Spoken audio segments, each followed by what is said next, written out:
The analytics section of your sites helps you look into how your performance is developing and the success you're having. However, wide results make it difficult to focus on important information.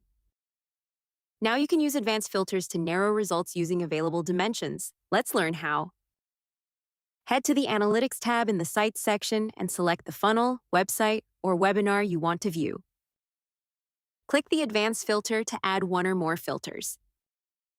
Select your desired filters from the drop-down menu. Click plus Add Nested Filter to add conditions that should happen in unison, or Add Filter to add alternative conditions to be met, then click Apply to save your filters. By applying filters to your results, you can control exactly what information you're viewing, giving you access to more direct insights and improved targeting in your marketing.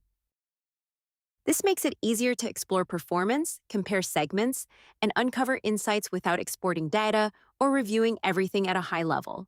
We hope you enjoy it.